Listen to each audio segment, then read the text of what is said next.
Ça me fait plaisir aujourd'hui de vous parler d'un projet qu'on a démarré cette année et qui vise à valider, en fait, à répondre à la question suivante. Donc, est-ce que la qualité du maïs impacte les performances de croissance des porcs? Donc, tout d'abord, brièvement, en fait, au niveau de la présentation que je vous fais aujourd'hui, je vais vous faire une brève mise en contexte. Je vais vous parler des objectifs du projet, puis plus spécifiquement, en fait, des résultats des essais de pouponnière. Je vais revenir un petit peu sur les analyses de laboratoire aussi qui restent à faire. Puis, je vais terminer avec une conclusion, puis la suite du projet.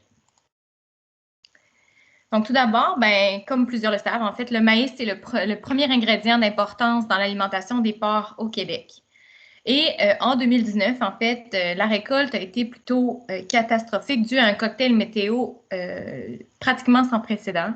Printemps hâtif, un été très sec, il y a eu des pluies torrentielles, vents violents et une arrivée surtout hâtive de la neige, ce qui amenait la récolte avant maturité optimale du grain à des niveaux en plus d'humidité très élevés, ce qui a mené pour plusieurs producteurs de grains à sécher le maïs, ce qui, tout ça, par conséquence, impacte la qualité du maïs. Il faut également savoir que la valeur nutritive d'un maïs est en fonction de deux paramètres. La composition nutritionnelle du maïs, donc son niveau d'énergie, de protéines, donc qu'est-ce qu'il contient au niveau brut, mais aussi en fonction de sa digestibilité. Donc, comment l'animal est en mesure d'utiliser ces nutriments-là qu'on retrouve dans le maïs. Et justement, on se questionne, est-ce que la variabilité, est-ce qu'il pourrait y avoir différentes digestibilités en fonction de la qualité du maïs? Donc, on parle de qualité, mais comment ça s'établit, la qualité du maïs? En fait, c'est gradé selon le guide officiel du classement des grains, donc classifié selon trois paramètres principaux, le poids spécifique, le dommage au grain et la présence de matière étrangère. Donc, vous avez ici la grille du classement des grains et les maïs sont gradés de 1 à 5, 1 étant un maïs de meilleure qualité, donc un poids spécifique plus élevé, moins de dommages et de matières étrangères, et 5 étant celui qui a le poids spécifique plus faible avec plus de dommages et de matières étrangères. Lorsqu'un maïs ne se grade pas dans le minimum exigé pour le grade 5, il devient alors un maïs qu'on qualifie d'échantillon. Ensuite, ce qu'il faut savoir aussi, c'est que, en fait, pour être gradé, le maïs doit répondre minimalement aux trois critères pour chacun des grades. Donc, par exemple, si on a un poids spécifique élevé, mais beaucoup de matières étrangères, nécessairement, le maïs va être gradé un peu plus élevé. Donc, un grade, par exemple, s'il est au niveau du troisième, au niveau du poids spécifique, mais au niveau du grade 4, au niveau des matières étrangères, il va être gradé comme un grade 4. Donc, deux maïs de grade 5 ne sera pas pareil, deux maïs de grade 1 ne sera pas nécessairement pareil non plus. Donc, suite à cette année particulière à cause de la récolte et de la proportion élevée de maïs à grade élevé, il y avait beaucoup de questionnements. Donc, ce qui a été souvent observé, c'est que parfois, il semblait y avoir des effets sur les performances, d'autres fois pas. Donc, pourquoi il y a cette variabilité-là? Ça émane de quoi, en fait? Aussi, les nutritionnistes vont parfois utiliser des équations d'ajustement pour pallier les différents types de maïs. Donc, quand le poids spécifique est plus faible, ils vont parfois ajuster la formulation pour pouvoir pallier du moins à cette différence. Puis également, au niveau de la qualité du grain, est-ce que ça a un impact sur sa digestibilité? Donc, est-ce que les maïs de plus faible qualité sont moins digestibles? Donc, c'est une autre question qui pourrait expliquer aussi les différences au niveau des performances qui sont parfois observées. Donc, tout ça a amené, en fait, tout ça, il y avait une urgence et une opportunité d'adresser cette problématique-là cette année, puis afin de cibler rapidement les stratégies adoptées pour utiliser ce fameux maïs. Donc, je prends quelques minutes pour parler un peu aussi de comment tout ça comment ce projet s'est monté. En fait, c'est un beau travail de synergie. Donc, c'est à la fois, en fait, l'idée part des membres du comité sur la nutrition qui regroupe plusieurs nutritionnistes des principaux fournisseurs d'aliments au Québec, d'aliments pour porcs. Et on a eu rapidement aussi l'appui du comité RDT, donc de recherche, développement et transfert, qui a aidé à mobiliser rapidement la collaboration avec les partenaires du secteur public et privé. Donc, je prends une petite minute pour parler des partenaires du projet. Donc, merci évidemment au BAPAC via le programme de développement sectoriel qui a financé le projet, mais aussi à nos nombreux partenaires, dont plus spécifiquement Agrimarché, F-Ménard, Groupe Cérès et Solio Agriculture, qui ont réalisé des essais de pouponnières dans leurs installations et qui ont accepté de partager le tout avec les collaborateurs. Donc, et merci aussi à l'Université Laval, à Cargill, Aliments Breton et Tron Nutrition qui ont aussi collaboré au projet. Donc, on en vient maintenant au projet. Donc, l'objectif était vraiment de valider l'effet de maïs de différentes qualités sur les performances zootechniques des porcs. Au niveau des étapes de réalisation, donc on avait trois grandes étapes. La première était, comme je le mentionnais, le maïs, sa valeur est en fonction de sa composition nutritionnelle et sa digestibilité. Donc, on voulait aller voir si, tout d'abord, au niveau de la composition nutritionnelle, il y avait des différences au niveau des maïs. Donc, analyse de laboratoire exhaustive sur différents lots de maïs pour voir est-ce qu'on voit des différences. Ensuite, on a voulu évidemment le valider sur des animaux. Donc, essais en pouponnière, donc 4 essais en pouponnière et on teste différentes qualités de maïs. Et finalement, la dernière étape, c'était de prendre les mêmes maïs que les essais de pouponnière puis d'aller valider la digestibilité. Donc, est-ce qu'il y a des différences au niveau de la digestibilité lorsque les grains de maïs sont différents? Évidemment, qui dit cette année dit COVID-19, donc on a eu évidemment des impacts au niveau de la réalisation. Donc, tout ça devait être pratiquement terminé à l'heure où on se parle. Mais on a eu des délais au niveau des analyses de laboratoire qui ont finalement démarré plus à la fin de l'été, alors qu'ils devaient être faits au printemps. Ensuite, au niveau des essais pouponnières, on a eu la chance que ça se réalise tel que prévu dans les délais. Donc, c'est ce que je présente aujourd'hui. Merci aux partenaires aussi pour la réalisation de ces essais, encore une fois, dans les temps. Et au niveau de l'essai de digestibilité, il a été vraiment décalé. Donc, ça devait se réaliser au Crestal, mais beaucoup de projets de recherche ont été décalés. Tout un défi de revoir l'horaire. Et finalement, l'essai de digestibilité aura lieu en décembre prochain. Donc, à suivre pour les résultats de l'essai de digestibilité et des analyses de laboratoire aussi. Maintenant, les essais en pouponnière. Donc, peut-être commencer par vous expliquer pourquoi on a choisi la pouponnière. Donc, tout d'abord, au niveau de la rapidité de réponse. Donc, on est à une réponse en dedans d'un mois versus 3-4 mois pour un essai en engraissement. Donc, c'était beaucoup plus rapide. Dans le contexte où on était, on voulait avoir des réponses quand même rapides. Donc, c'est l'orientation qu'on a prise. Au niveau aussi du porcelet de pouponnière, il faut dire qu'il est quand même plus sensible que le porcelet en engraissement, généralement, à la qualité des aliments. Donc, on pouvait s'attendre à avoir probablement même plus de chances d'observer des différences à ce niveau-là.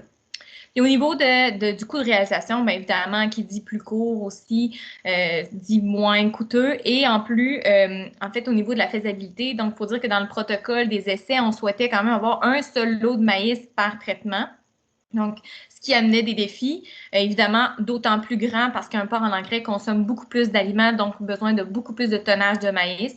Donc, on souhaitait vraiment avoir un lot de maïs, non pas plusieurs lots, par exemple, de grade 1 mélangés. Comme j'ai dit, il existe des différences entre des mêmes grades semblables. Donc, c'était important de prendre un seul lot. C'était beaucoup plus facile de le faire en pouponnière. Donc maintenant, au niveau des caractéristiques des élevages, donc on avait 4 essais, donc A, B, C et D. Donc la période expérimentale débutait au 21e jour de pouponnière, soit environ lorsque les porcelets avaient 42 jours d'âge, ce qui correspond pas à la dernière phase d'alimentation, ce qui est aussi la phase où il y a le plus de maïs de données classiquement là, dans les élevages commerciaux. Ensuite, au niveau maintenant, c'est un peu ce qui est le dispositif expérimental par élevage. Donc, on avait juste mentionné, on avait 2 maïs de comparé pour l'essai A et D et 3 maïs de comparé pour l'essai B et C. Donc, au niveau du nombre de parcs par type de maïs, dans le fond, on en avait que ça oscillait entre 10 et 20. Le nombre de porcelets par parc oscillait entre 15 et 27 porcelets par parc. La durée, quelques petites nuances. Donc, on était entre 20 et 26 jours d'essai. Seulement pour l'essai D, donc il y a un astérix parce que dans le cas de l'essai D, en fait, les traitements avaient également été donnés là, dans les aliments précédents. Donc, il y avait débuté les traitements alimentaires en fait dès le sevrage, donc pendant la période les 21 premiers jours, là, les animaux recevaient déjà leur traitement, mais il y avait beaucoup moins de maïs, 30% de maïs, mais c'était quand même les mêmes lots de maïs que ceux utilisés. Pour les besoins de comparaison dans l'actuelle présentation, je vais seulement présenter quand même les performances pendant la période là, similaire aux autres essais. Au niveau du nombre de porcs, donc ça oscillait entre 400 et 1000 porcs selon les élevages. Puis au niveau du poids début, ça oscillait entre 11 et 13 kilos là, de poids début. Au niveau maintenant des maïs qui ont été utilisés, donc comme je le mentionnais, l'essai A et D avaient 2 maïs de comparé. Donc pour le A, c'était un grade 3 et un grade 5 qui a été comparé, puis pour le D, c'était un grade 1 et un grade 5. Puis pour l'essai B et C, c'était 1, 3 et 5 qui ont été comparés. Donc, on a essayé de se donner quelques petits barèmes pour essayer de choisir des maïs qui étaient relativement similaires, mais il y avait quand même des défis là, d'en choisir un lot suffisamment pour pouvoir l'isoler pour la fabrication et tout ça. Mais grosso modo, on a quand même réussi à avoir des poids spécifiques semblables, donc autour de 70 kg pour les grades 1, autour de 66 kg pour les grades 3, puis autour de 60 kg pour le grade 5. Donc, avec des pourcentages CCFM qui varient un petit peu plus, mais c'est ça. Donc, le CCFM étant le maïs, fendillé et les matières étrangères. Au niveau des caractéristiques des aliments, donc les aliments, on a voulu qu'ils soient vraiment à base de maïs, tourteau et blé. Donc, on a simplifié un peu la formulation. Et on a poussé au maximum aussi le pourcentage de maïs dans les aliments. Donc, on était à 62 pour les essais A, B et C et à 50 pour l'essai D. Ensuite, on n'a pas utilisé l'équation d'ajustement. Donc, j'en ai parlé un petit peu en mise en contexte. Donc, s'il y avait 500 kg de maïs qui était mis dans un aliment, ben, dans l'aliment du traitement 1, par exemple, mais pour le traitement 5, ben, c'était 500 kg aussi, mais c'était seulement le type de maïs qui changeait. Donc, pas d'utilisation d'équation d'ajustement. Puis, on a visé à avoir un apport protéique formulé légèrement sur le besoin afin d'éviter de suralimenter là, les animaux, puis bien voir les différences s'il y en avait. Au niveau des données collectées par parc, bien évidemment, on a pris le gain moyen quotidien, la consommation alimentaire, puis les conversions alimentaires, parfois même hebdomadaires là, pour plusieurs essais. Maintenant, au niveau des résultats, donc peut-être commencer avec quelques petites particularités qu'il faut avoir en tête avant de regarder les résultats. Donc, tout d'abord, l'SSC a eu un petit épisode d'influenza, ce qui a dégradé quelque peu ses performances. Au niveau de l'SD, ben, comme je le mentionnais, là, il y a eu des traitements un petit peu plus tôt, donc on 30 de maïs dans les aliments, puis 50 dans les aliments suivants, dans le dernier aliment comparable aux autres. Donc, c'est un autre élément à considérer. Bon, maintenant, au niveau des résultats, donc dans la performance globale, donc les barres bleues sont les grades 1, les barres vertes sont les grades 2 et les barres rouges sont les grades 5. Donc, ben, tout d'abord, il n'y a aucune différence significative entre les consommations. Donc, les animaux ont tous consommé les mêmes quantités d'aliments dépendamment des traitements. Au niveau du GMQ, même chose, pas d'effet significatif là, entre les différents traitements là, pour les différents essais. C'est au niveau de la conversion alimentaire qu'on a vu un effet, qu'on a vu des effets. En fait, tout d'abord, ben, il faut dire qu'on n'a eu aucun effet significatif pour l'essai A et C. Et pour l'essai B, en fait, on a vu une tendance à ce que les porcs alimentés avec le maïs de meilleure qualité, donc de grade 1, avaient une meilleure conversion. Et pour l'essai D, c'est l'inverse qui a été observé. Donc, les porcs qui avaient consommé l'aliment avec un maïs de plus faible qualité, donc de grade 5, avaient une conversion meilleure. Donc, c'est l'inverse qui a été observé dans le cas de cet essai. Donc, autre résultat aussi significatif, donc comme je disais, on avait des performances parfois par semaine. Donc, pour l'essai A, lors de la première semaine de l'essai, ils ont observé un impact significatif là, pour les animaux qui ont consommé le maïs de meilleure qualité. Donc, le maïs 3 avait un meilleur GMQ puis une meilleure conversion. Et l'essai B a également vu un effet positif sur la conversion alimentaire lors de la semaine 3, donc la dernière semaine de l'essai, pour ceux qui consommaient l'aliment de meilleure qualité. Donc, même le grade 1 et le grade 5 ont eu des meilleures conversions comparativement au maïs de grade 5. Finalement, en fait, un autre élément peut-être à observer aussi puis à prendre en considération, il y avait quand même une bonne variabilité au niveau des performances là, entre les différents essais. Donc, en vert, c'est l'essai A.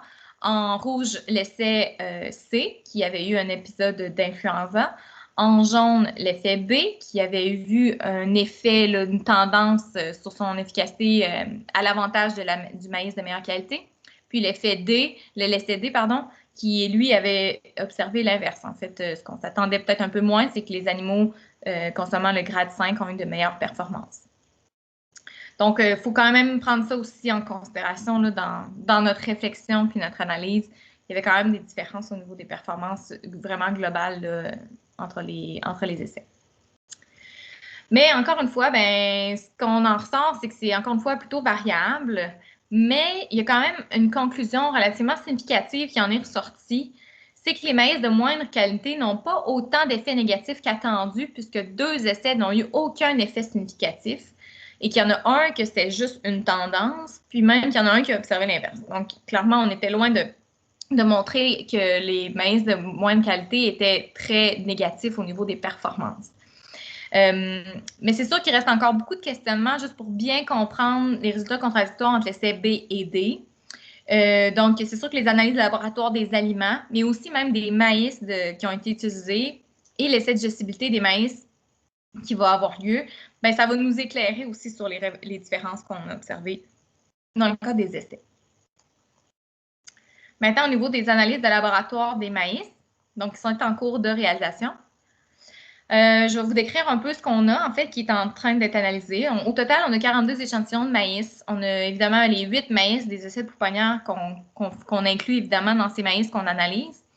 On a eu aussi 10 maïs qui ont été fournis par des producteurs de grains qui ont pu nous donner à ce niveau-là beaucoup d'informations, donc sur le lieu où a été ensemencé le maïs, la date de semis, la date de récolte, l'humidité à la récolte, le séchage, la température de séchage. Donc, beaucoup d'informations qui peuvent nous indiquer, nous donner une idée, là, en fait, de faire le lien avec la qualité. Puis au niveau, on a eu aussi 24 maïs qui provenaient des meuneries qui ont collaboré au projet. Donc, dans la figure, bien, vous pouvez voir en fait la distribution des poids spécifiques des maïs, justement, de nos 42 échantillons.